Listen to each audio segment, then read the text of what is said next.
انہوں نے نام نہیں لیا لیکن دوسرے تناظر میں کہا کہ اس خیبر پختونخوا کی جو حکومت ہے اس حوالے سے جھوٹا بیانیہ بنا رہی ہے، دہشت گردی پاکستان کے اندر سے ہو رہی ہے۔ یہ انہوں نے باقاعدہ طور پر سہیل افریدی اور اقبال افریدی کی جو ویڈیوز ہیں وہ بھی اپنی اس پریس کانفرنس میں چلائی ہیں۔ اس کے بعد D G I S P R نے کہا، انہوں نے عمران خان کے ٹویٹ اور اسد کیسر کا جو پارلیمنٹ کے فلور کے اوپر وہ کلپ تھا جس میں اسد کیسر نے کہا تھا کہ آپ خیبر پختونخوا کے اندر جو آپریشن کرنا چاہتے ہیں وہاں پر پاکستان کی خیبر پختونخوا کی کوئی بھی سیاسی جماعت، کوئی بھی سول سوسائٹی، کوئی بھی صحافی، کوئی بھی دیگر لوگ جو ہے وہ اس آپ سے اتفاق نہیں کرتے، وہ نہیں چاہتے کہ خیبر پختونخوا کے اندر ملٹری آپریشن ہو۔ ایک تو اسد کیسر کا وہ کلپ آج ویڈیو کے اندر چلایا گیا اور عمران خان کے ٹویٹ پر کہا گیا کہ یہ کہتے ہیں کہ فوج یہاں سے نکل جائے۔ آپ غور سے سنیں، فوج وفاقی حکومت کا ادارہ ہے، ہمیں پاکستان کی سلامتی کی حفاظت کا آئینی حکم ہے۔ D J S P R نے کہا کہ آپ اپنی سیاست کے لیے اپنے علاقوں کو دہشت گردوں کے حوالے کر دیں گے۔ D J S P R نے کہا کہ اے این پی کو کے پی میں غیر مقبول کیا گیا لیکن انہوں نے اور باقی سیاسی جماعتوں دہشت گردی کے خلاف کھڑی ہوئیں، اور کہا گیا کہ اور سینوں میں ان سیاسی جماعتوں نے گولیاں کھائیں لیکن پی ٹی آئی والے کہہ رہے ہیں ہم مرنے کو تیار نہیں، ہم ان کے ساتھ شامل ہوں گے۔ سوچنے کی بات ہے کبھی ان دہشت گردوں نے پی ٹی آئی پر حملہ کیوں نہیں کیا۔ یہ اتنا متنازع ترین آج کی پریس کانفرنس کا جملہ تھا جس کا تاثر سوشل میڈیا کے اوپر بہت ہی بھیانک خیز ایک رنگ جو ہے رخ اختیار کرتا جا رہا ہے، جس میں D G S P R نے کہا، دبے الفاظ میں کہا، دوسرے الفاظ میں کہا کہ جی جو دہشت گرد ہیں وہ ان لوگوں پر اٹیک کیوں نہیں کرتے۔ ان لوگوں کا مطلب کیا ہے؟ ان لوگوں کا مطلب خیبر پختونخوا کی حکومت ہے، خیبر پختونخوا حکومت کے ترجمان ہیں یا ان کے وزیر مشیر ہیں، یعنی کہ دوسرے الفاظ میں پی ٹی آئی ہے۔ اچھا، اس کے بعد کہا گیا کہ یہ کون سی پالیسی ہے کہ آپ کابل سے سیکیورٹی کی گارنٹی مانگ رہے ہیں۔ سہیل افریدی کے کلپس چلا کر پوچھا کہ اگر یہ دہشت گردی نہیں ہے تو کون لوگ دہشت گرد ہیں۔ سہیل افریدی کے باقاعدہ طور پر کلپ چلائے گئے۔ اس کے بعد سہیل افریدی کا جو کتوں کے اوپر دیا گیا بیان تھا اس پر بھی D J S P R نے رد عمل دیا۔ D J S P R نے کہا کہ سہیل افریدی کا بیان ہے کہ سیکیورٹی فورسز ہماری مساجد میں کتے باندھتے ہیں۔ اس پر انہوں نے کہا کہ یہ صاحب کیوں ایسی باتیں کرتے ہیں، جب کوئی دلیل نہیں ہوتی تو اس طرح کی مزیکا خیز باتیں کی جاتی ہیں۔ اس کے بعد D G S P R نے باقاعدہ طور پر آج وزیر اعلیٰ خیبر پختونخوا سہیل افریدی کو دہشت گردوں کا اندرونی سہولت کار قرار دیا ہے۔ انہوں نے کہا کہ ان کے پاس نہ کوئی منطق ہے نہ دوسرے تیسرے سوال کا جواب ہے۔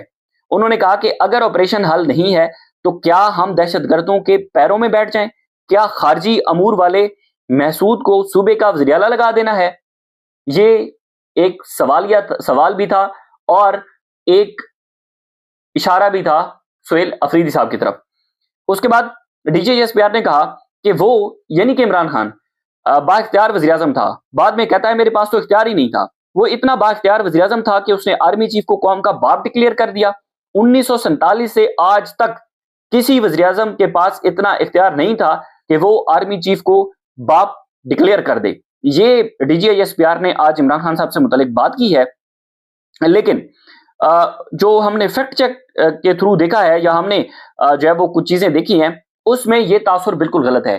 عمران خان نے کبھی بھی آرمی چیف کو جو ہے وہ قوم کا باپ ڈکلیئر نہیں کیا۔ ہاں، عمران خان کے جو ساتھی تھے، عمران خان کے وزیر تھے اپنا شہریار افریدی صاحب، انہوں نے وسیم بدامی صاحب کے پروگرام کے اندر یہ سٹیٹمنٹ دی تھی کہ آرمی چیف جو ہے وہ قوم کا باپ ہوتا ہے۔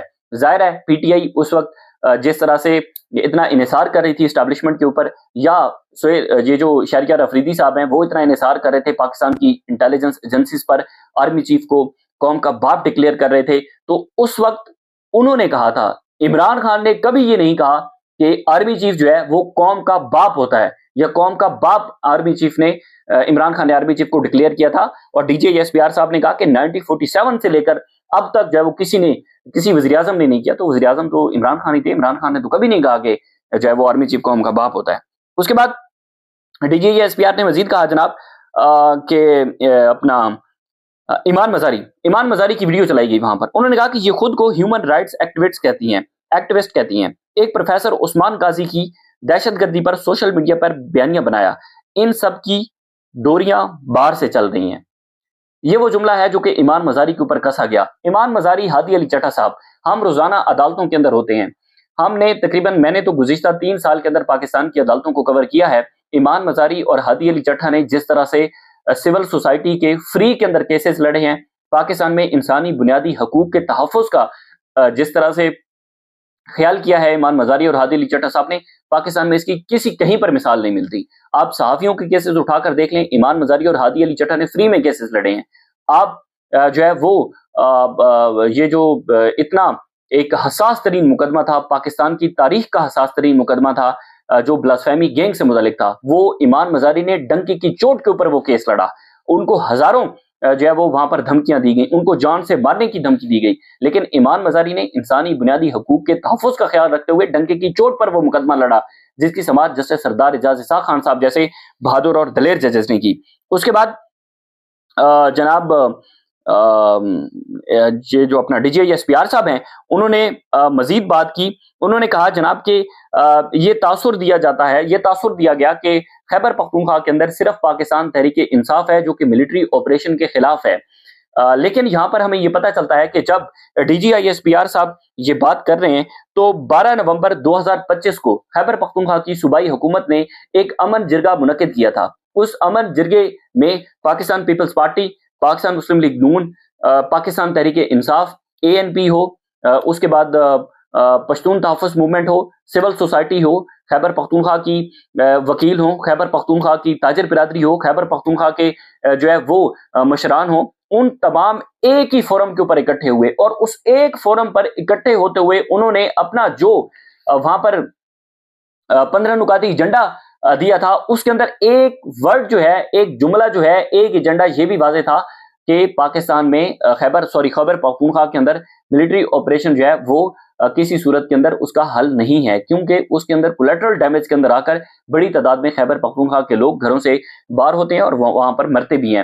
تو میرے خیال میں یہ تاثر دینا کہ صرف خیبر پختونخوا کی پی ٹی آئی حکومت جو ہے وہ وہاں پر یہ کہتی ہے کہ جی اپنا یہاں پر ملٹری آپریشن نہیں ہونا چاہیے، یہ تاثر بالکل غلط ہے۔ وہاں پر آپ 12 نومبر 2025 کا امن جرگہ دیکھ لیں تو اس میں ساری سیاسی جماعتیں ایک جملے کے اوپر اور ایک نکاتی ایجنڈے کے اوپر متفق ہوئی تھی۔ جو نکاتی ایجنڈا یہ تھا کہ یہاں پر جو ہے وہ کسی صورت میں جو ملٹری بیس آپریشن ہے وہ نہیں کرنا چاہیے۔ یہ کچھ باتیں تھی جو میں نے آپ کے سامنے رکھی۔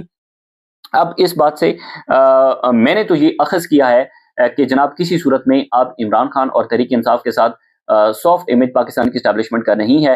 مذاکرات سے متعلق جتنی بھی باتیں تھیں وہ جھوٹ تھی، من گھڑت تھی، صرف شوشہ تھا جو کہ پاکستان کے جو الیکٹرانک میڈیا ہے، الیکٹرانک میڈیا کو چھیڑ دیا جاتا ہے، الیکٹرانک میڈیا کو کہ جی وہ تو مذاکرات ہو رہے ہیں، رانا صلی اللہ صاحب اسٹیٹمنٹ دے دیتے ہیں، خواجہ آصف صاحب اس کے اوپر کہتے ہیں کہ جی میں تو ان کے بیان پر کوئی رد عمل نہیں دیتا۔ تو میرے خیال میں مذاکرات ٹھپ سمجھے جائیں، اسٹیبلشمنٹ کے ساتھ بات چیت کو ٹھپ سمجھا جائے، کسی صورت میں تحریک انصاف کے ساتھ اب مذاکرات نہیں ہوں گے۔ اس کے بعد جو اب خیبر پختونخوا حکومت کا رد عمل آئے گا، لڑائی اب خطرناک مرحلے کے اندر داخل ہو چکی ہے۔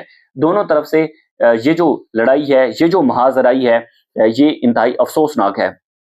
ظاہر ہے یار نقصان کس کا ہوتا ہے؟ ظاہر ہے پاکستان کا نقصان ہوتا ہے، پاکستان کی عوام کا نقصان ہو رہا ہے کہ جو وہ جماعت جو کہ پاکستان کی سب سے بڑی سیاسی جماعت ہے، جس کے پاس عوام کا مینڈیٹ ہے، وہ سیاسی جماعت کو آپ اس طرح کھڈے لائن لگا رہے ہیں۔ اس سیاسی جماعت کے منتخب کردہ وزیر اعلیٰ کو آپ دہشت گرد کہہ رہے ہیں۔ اس سیاسی جماعت کی جو ایک صوبے کے اندر حکومت ہے اس کو آپ جو ہے وہ دہشت گردی کی پروکسیز کہہ رہے ہیں۔ تو حالانکہ پہلے تو ہم نے یہ بھی دیکھا تھا کہ جو علی امین گنڈاپور صاحب ہیں، انہوں نے جو بیان دیا تھا جب وہ وزیر اعلیٰ تھے، انہوں نے کہا تھا کہ ہم جب دہشت گردوں کو پکڑتے ہیں تو ہمیں انٹیلیجنس ایجنسیز کے لوگ جو ہے ان دہشت گردوں کو آ کر چھڑوا لیتے ہیں۔ تو گڈ طالبان بیڈ طالبان کا بھی ہم نے قصہ سنا، ہم نہیں دیکھا کسی کبھی طالبان گڈ ہو جاتے ہیں، اب طالبان بیڈ ہو چکے ہیں۔ تو یہ ساری جو انٹرنیشنل ایفیکٹس ہیں، انٹرنیشنل میٹرز ہیں، وہ بھی بڑے اس کے اندر میٹر کرتے ہیں۔ بہرحال صورتحال انتہائی افسوسناک ہے۔ تحریک انصاف کے ساتھ کوئی سافٹ امیج نہیں ہے، لیکن تحریک انصاف جو جنگ لڑ رہی ہے، سہیل افریدی صاحب جو اسٹریٹ موومنٹ چلا رہے ہیں، اس پر ان کو تعریف کرنی چاہیے ان کی۔ اور دوسری بات یہ ہے کہ کچھ ہمارے صحافی جو کہ اس بات کی بار بار بات پھیلا رہے تھے کہ جی سہیل افریدی صاحب کے اسٹیبلشمنٹ کے ساتھ بات چیت ہو چکی ہے، سہیل افریدی صاحب جو ہے وہ اب عمران خان سے اڈیالہ جیل ملنے نہیں جاتے کیونکہ اسٹیبلشمنٹ نے ان کو منع کیا ہے، ان کی ملاقاتیں ہوئی ہیں۔ تو میرے خیال میں آج کی پریس کانفرنس کے بعد ان کو بھی ایک بڑا دھچکا لگا ہے کہ سہیل افریدی کسی صورت میں اسٹیبلشمنٹ کے ساتھ بیٹھنے کے لیے ہاں تیار تو ہیں، لیکن ابھی تک ان کی کوئی سیٹلمنٹ نہیں ہوئی۔ ابھی صرف عمران خان نے سہیل افریدی کو جو آرڈر دیا ہے، عمران خان نے سہیل افریدی کو جو حکم دیا ہے کہ وہ اسٹریٹ موومنٹ کی تیاریاں کریں، وہ اس پر لگے ہوئے ہیں۔ اور ظاہر ہے اگر کسی نے فیصلہ کرنا ہے وہ کسی فوج کے ترجمان نے نہیں کرنا، وہ کسی عدالت کے جج نے نہیں کرنا، وہ کسی سیاسی جماعت کے رہنما نے نہیں کرنا، فیصلہ پاکستان کی عوام نے کرنا ہے، فیصلہ وہی چلنا ہے جو پاکستان کی عوام کا ہوگا۔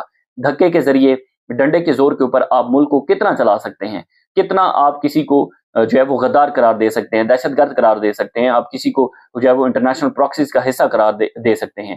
نہیں، اگر کوئی فیصلہ کرے گا تو وہ پاکستان کی عوام ایک دن ضرور فیصلہ کرے گی۔ بہرحال مزید جو بھی تفصیلات ہوں گی آپ کے ساتھ شیئر کریں گے۔ اجازت دیجیے، اللہ حافظ۔